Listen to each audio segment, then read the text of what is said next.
CIA's mind control program, MKUltra. From the early 1950s to the dawn of the 1970s, an ambitious and often terrifying program unfolded within the clandestine corridors of the Central Intelligence Agency. Codenamed MKUltra, its official mandate was mind control, a phrase that conjures images of science fiction, but was, for a generation of researchers, a very real, very urgent pursuit. This wasn't a singular rogue operation, but a vast, compartmentalized network involving dozens of institutions and hundreds of individuals. The core question that still echoes is not just what they did, but who these architects of the unseen war truly were, and what intellectual and ethical frameworks allowed them to justify their radical experiments. The shadow of World War II and the emerging Cold War cast a long, chilling pall over the scientific community. The rapid advancements in weaponry, the horrors of Nazi human experimentation, and the perceived existential threat of communism created a unique moral landscape.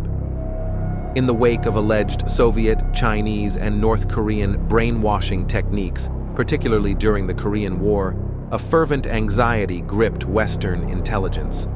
There was a desperate need, or so it was argued, to understand and counter these perceived threats. The CIA, a young agency hungry for an edge, saw an opportunity. They sought to unlock the secrets of human consciousness, to manipulate it, to break it, and to rebuild it. This era bred a climate where the extraordinary seemed necessary, and the unthinkable, permissible, all under the banner of national security. The individuals drawn into MKUltra were not necessarily caricatures of mad scientists.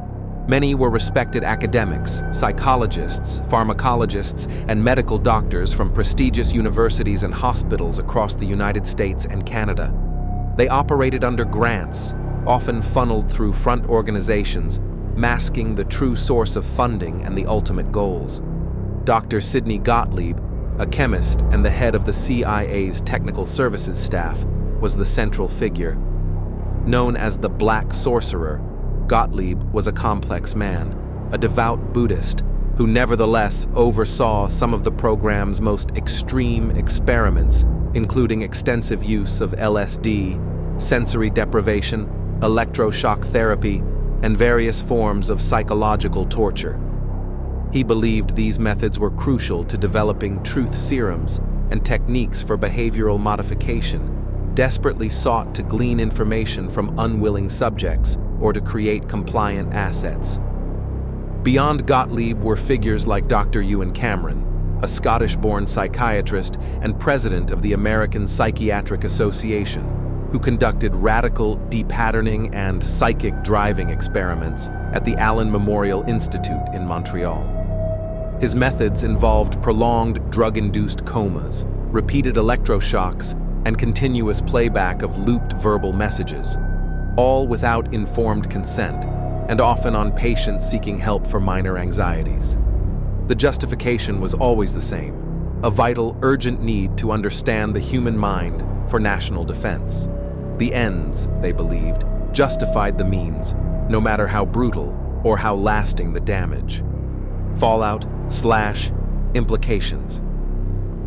The program's existence was largely kept secret until 1975, when Senator Frank Church's committee investigations brought some of its more shocking details to light.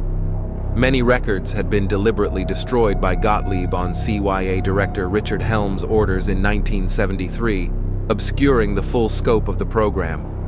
The revelations were damning. Lives were irrevocably shattered.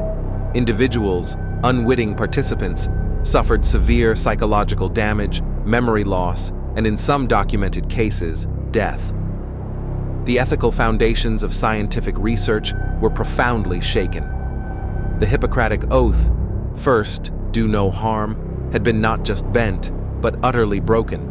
The trust between the public and scientific institutions, and between citizens and their government, was deeply eroded. The legacy of MKUltra continues to be a raw wound, a chilling reminder of what can happen when scientific inquiry becomes subservient to unchecked power and national paranoia. Reflective, close-up on a faded institutional hallway, silent and empty.